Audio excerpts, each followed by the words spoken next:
Aí estamos. Então eu vou... Não, acho que vou ficar assim. Bom, primeiro eu quero agradecer a todos vocês pela presença aqui. É um prazer enorme estar aqui neste momento e agradecer particularmente a Sabrina pelo convite e pelo desafio deste tema, que, olha, para mim é realmente um desafio pensar sobre esse tema. Quando a Sabrina me convidou para falar sobre isto, eu fiquei pensando de que maneira vamos abordar, como. Comecei a pesquisar outros países onde se poderia... Ah, sim, aí, está melhor aí, sim. Comecei a pesquisar outros países onde existiam já alguns programas, como se poderia ser feito sem uma abordagem e acesso aos cuidados sem diagnóstico. Vi que tem alguns países que sim, outros países que tentaram e não levaram para frente. Bom, enfim, dado todos esses desafios, eu comecei a pensar um pouco mais seriamente na próxima, por favor, nesta pergunta, que foi, que foi o desafio, né, que a Sabrina me colocou. Que é o seguinte, a pergunta é se é possível acessar cuidados, apoio institucional e políticas públicas sem acertar alguma coisa. Ah, tá. Eu mesma posso passar. Perfeito. Sem aceitar previamente ser definido como portador de um transtorno psiquiátrico. Bom, então, é em torno dessa pergunta que a gente vai tentar refletir hoje, dando alguns exemplos e pensando um pouquinho a partir do último estudo sobre saúde nas escolas, apresentado pelo IBGE, agora recentemente no mês de março.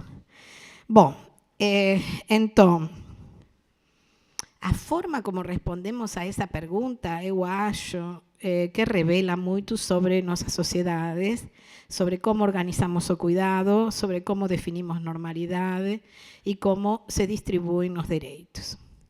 Nos últimos anos, asistimos a um crescimento extraordinário dos diagnósticos psiquiátricos na infância, todos os diagnósticos, TDAH, transtorno TEA, transtornos de conducta, enfim, autismo, ansiedade, depressão.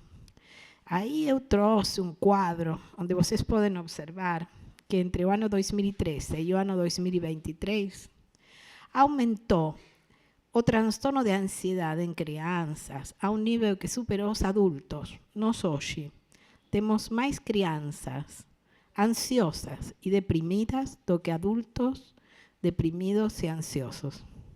Vamos a ver que esta categoria de depressão não se aplicava às crianças, mas agora se aplica. Então, eu acho que isso representa uma alarma. Eu trouxe aqui a ansiedade, mas poderíamos fazer um quadro semelhante com o TEA. Então, uma das falas, né, que nós mais ouvimos sobre esta questão é que agora nós temos mais apuradas as estratégias diagnósticas. Porém, sabemos que essas estratégias diagnósticas são bem frágeis, bem complexas, e vamos a analisar um pouquinho as críticas que o DSM-5 vem sofrendo. Então, eu não apostaria tanto a isso, mas sim ao fato de que existe todo um discurso sobre detecção precoce de transtornos mentais na infância. Então, vários autores, mas, enfim, eu vou falar um pouquinho mais de Sami Timimi, que é um psiquiatra de infância que eu acho maravilhoso. Ele é um psiquiatra que vem trabalhando com o tema de infância há mais de 30 anos. E ele, bom, vai argumentar que a diferença, como muitos outros autores, eu só vou tomar esse autor mais para trabalhar aqui hoje, argumenta que a diferença de uma infecção por bactérias ou de uma doença como a diabetes No campo dos transtornos mentais, não conhecemos, não temos ainda nenhuma explicação reconhecida como marcador biológico genético identificado, desequilíbrio químico confirmado, estudos de imagem que indiquem que se trata de uma doença neurológica, né? Vocês sabem que até hoje a gente está em todo esse espaço em um grande enigma. Isso vai falar um pouco sobre a fragilidade epistemológica desses diagnósticos da infância que possibilitam uma característica destes diagnósticos que é sua elasticidade. Sami Timimi fala de uma banda elástica, como se fosse uma banda elástica que vai deixando dentro desse território, de rótulo, mais e mais pessoas. Essa elasticidade permite, por um lado, o aumento de diagnósticos atribuídos a crianças cada vez mais pequenas, menores. E, por outro lado, tem levado à expansão de diagnósticos destinados a, que inicialmente foram destinados a crianças, como o TDAH, a população adulta, ou como o TEA, particularmente a mulheres adultas. Un ejemplo de eso podemos encontrar de esa fragilidad epistemológica. Podemos encontrar una fala de esta señora que se llama Uta Frith, que é uma das pessoas que mais anos dedicaram ao transtorno do espectro autista, 60 anos trabalhando com esse transtorno. Ela é uma das criadoras da denominação transtorno de espectro autista e ela declarou agora recentemente, no mês de março, que já não é possível continuar trabalhando com o diagnóstico de TEA. Ela disse, esse diagnóstico colapsou. Exatamente o que ela disse é, não acredito que exista alguma coisa que unifique todas as pessoas diagnosticadas hoje como autistas. E ela divide em dois grupos. Considera que utilizamos, que não é possível utilizar um mesmo diagnóstico para falar, por um lado, de crianças pequenas, menores de 5 anos, que têm dificuldades de comunicação e que têm algum tipo de capacidade intelectual severa. E que esse grupo, ela diz, se mantém mais ou menos inalterado o número, né? Mais ou menos intacto. E, por outro lado, um grupo que vem crescendo, que é o grupo de adolescentes e mulheres que procuram ativamente o diagnóstico e que não padecem nenhum tipo de incapacidade intelectual. E esse é o grupo que vem aumentando. Inversamente, o diagnóstico de depressão, que era comum em adultos, fundamentalmente em mulheres, foi estendendo-se para a sociedade e foi estendendo-se para a infância.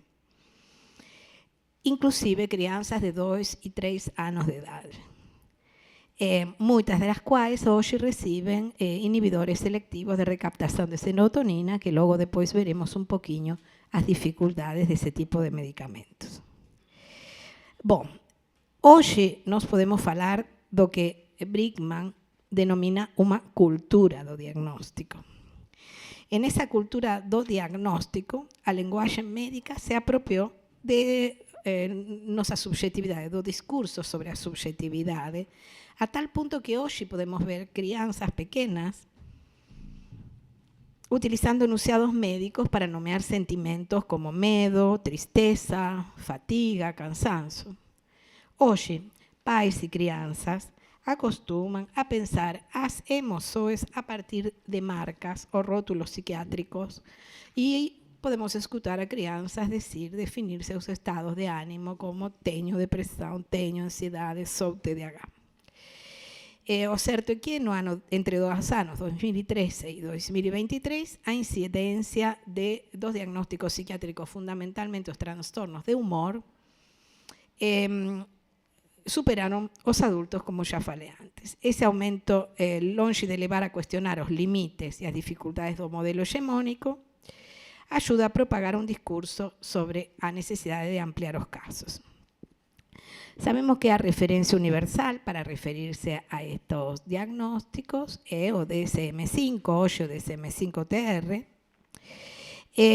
cuya ambigüedad explicativa y cuya fragilidad epistemológica foi questionada por autores tanto do campo da psiquiatría clásica, como Thomas Insel ou Alan Francis, como por autores da psiquiatría crítica, como Sami Timim ou Shannon Moncrief.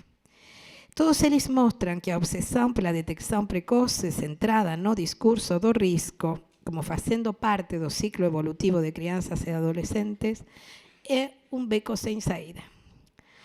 Em consonância com uma tradição de estudos sociológicos como os de Irving Goffman e os de Ian Hacking, hoje sabemos o impacto que causa na construção da subjetividade de uma criança o fato de se identificar como doente. Cada diagnóstico, cada tipificação de pessoa contribui a produzir o tipo de comportamento indicado por esse transtorno, dice Ian Hacking. Ele denomina isso de efeito bucle, né? Quando uma pessoa é diagnosticada, tende a adequar seus comportamentos ou a pensar todos os seus problemas sobre esse prisma, que é o prisma do diagnóstico.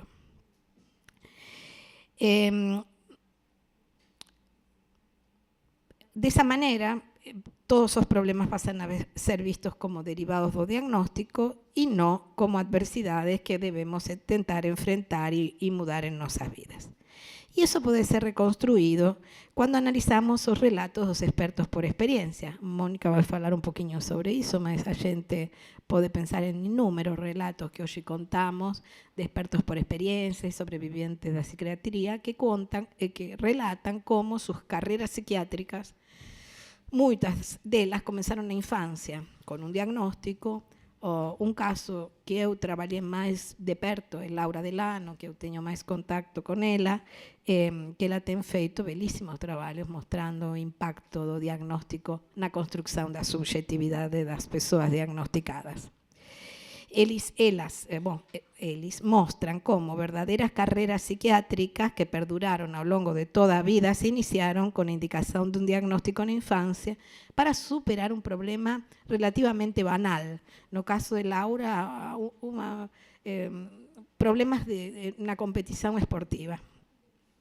Iniciando un ciclo de diagnósticos sucesivos que van a estar muchas veces seguidos por internaciones psiquiátricas, por terapéuticas iatrogénicas, y levando a acreditar que a situación vivenciada no puede ser superada porque se trata de un problema crónico. Como afirma Timimi, o que era un problema que podía ser gerido con la familia, con la comunidad, etcétera, se transformó en un verdadero problema sobre el cual estas personas perdieron toda injerencia.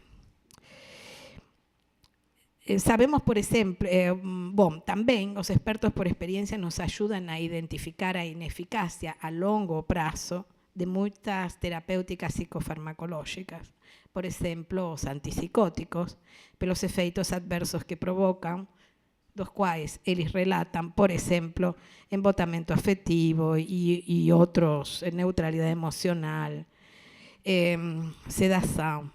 Sabemos também, já pela literatura, que desde o ano 2004 conhecemos que antidepressivos como Paxil producem graves efeitos adversos em crianças e que um desses efeitos adversos, o mais alarmante e o que aparece na caixa preta como indicador, é o fato de que estimula ideações suicidas e comportamentos suicidas.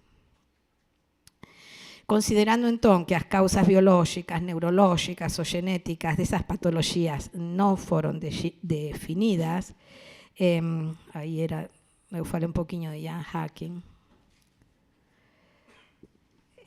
Este autor, que eu acho fantástico, que é um epistemólogo que se chama François Gonon, após a leitura exaustiva de meta-análisis realizadas em diferentes campos da psiquiatria biológica, mostra que ele parece sustentar-se em lo que ele considera uma retórica da promessa.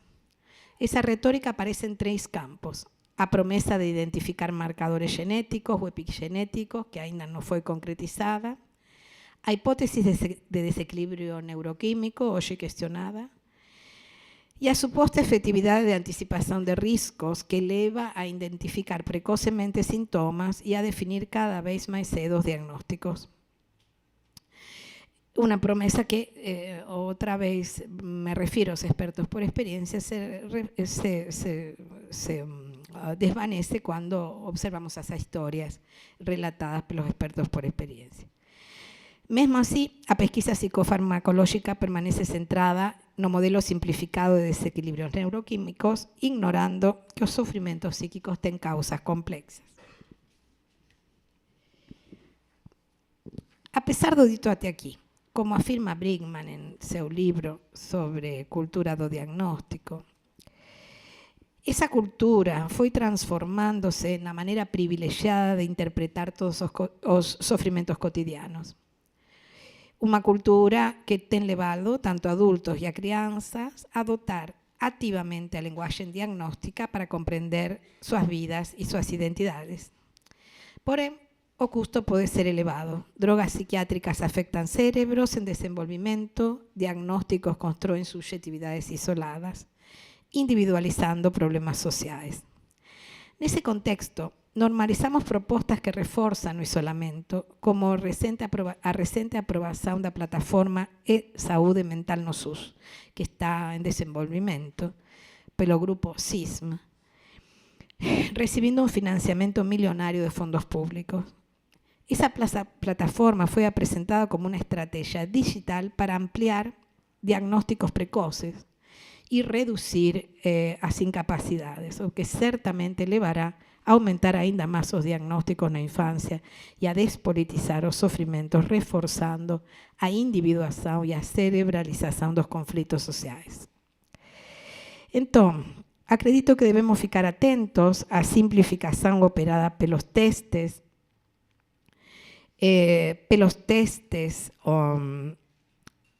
u otras estrategias para identificar diagnósticos, pues evidencian la fragilidad epistemológica que ya está presente en no DSM.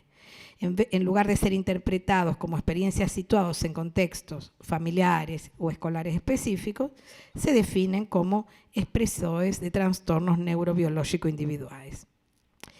Esa mudanza no es neutra, ela desloca o foco das condições sociais e relacionais nas quais o sofrimento emerge para o interior do cérebro, transformando dificultades da vida cotidiana em categorias patologizantes, ao mesmo tempo que crea un inmenso mercado, que é o mercado das estrategias diagnósticas, dos estudos inconclusivos genéticos ou de medicamentos de eficacia duvidosa.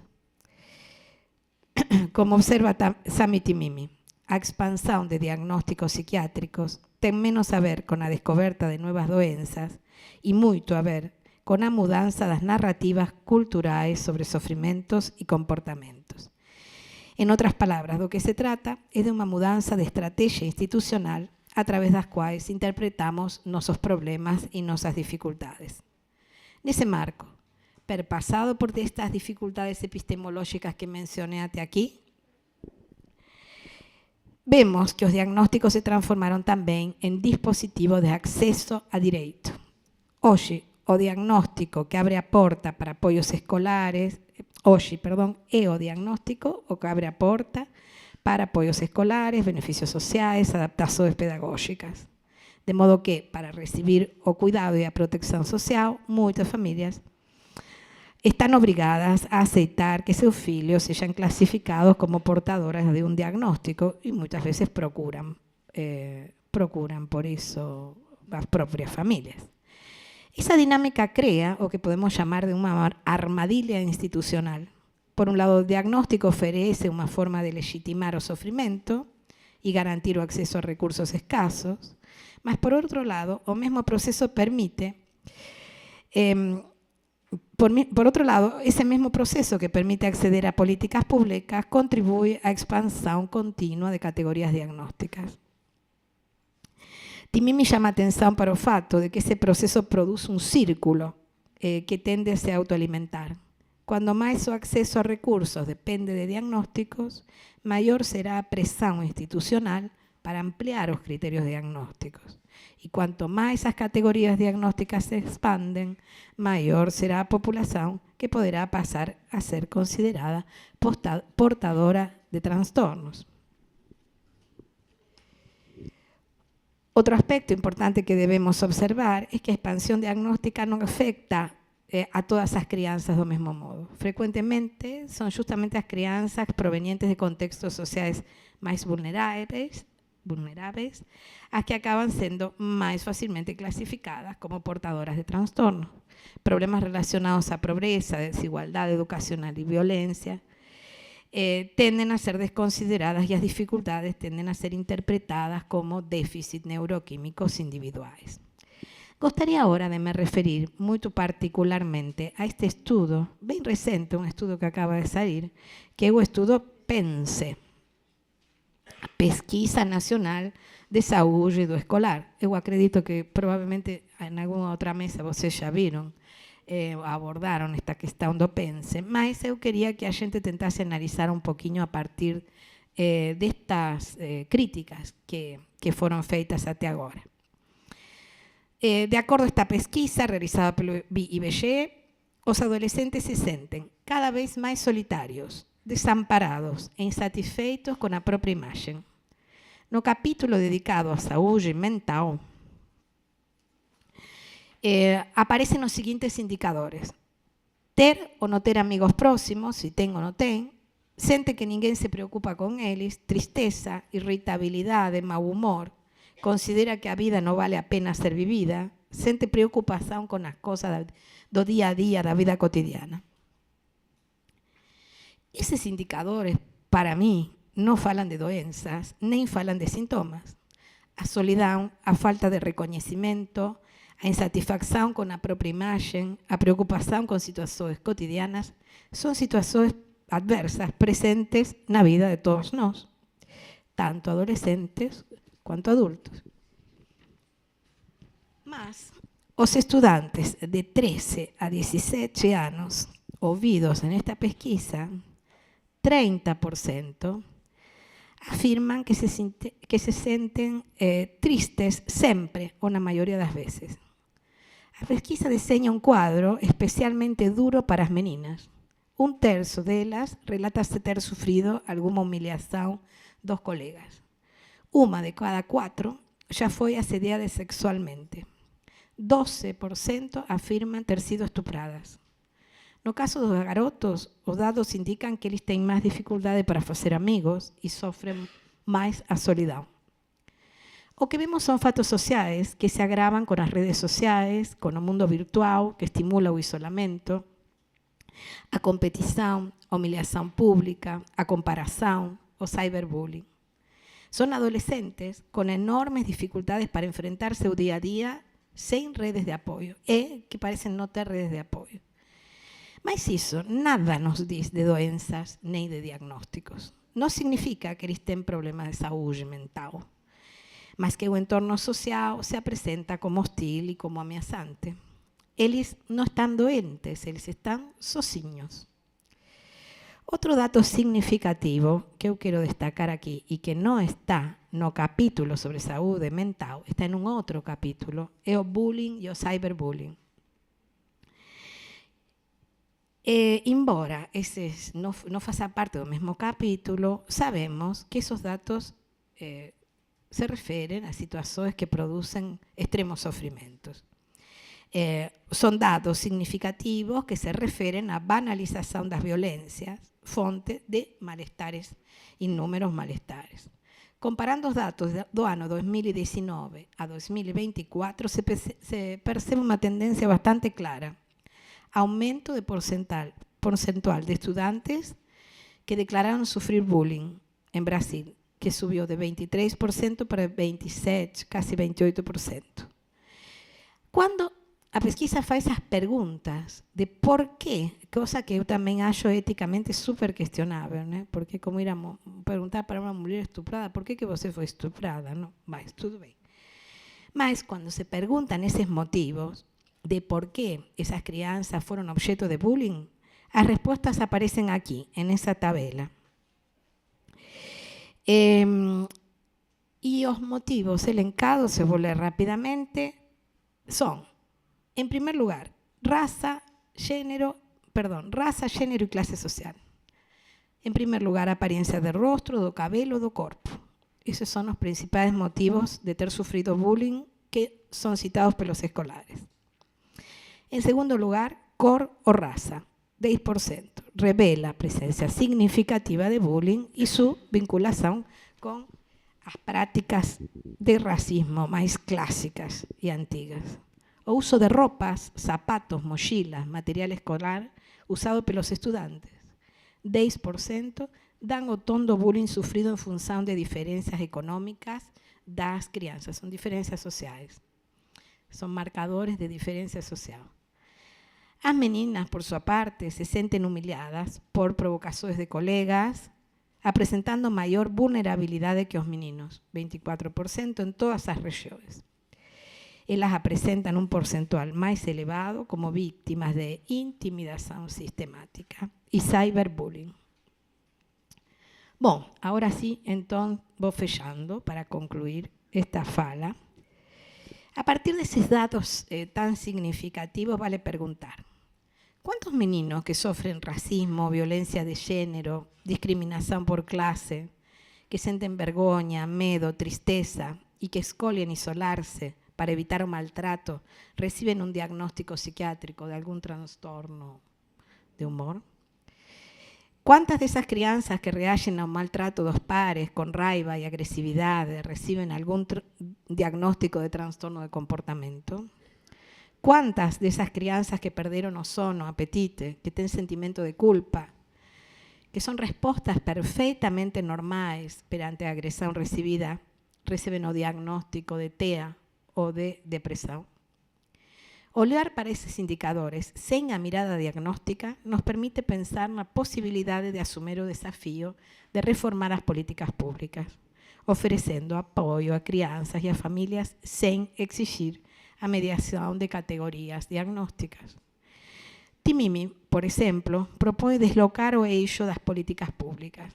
En lugar de organizar o acceso ao cuidado a partir de diagnósticos individuales, podemos pensar en modelos que reconozcan las necesidades de las crianças en cada contexto específico, social, escolar, familiar.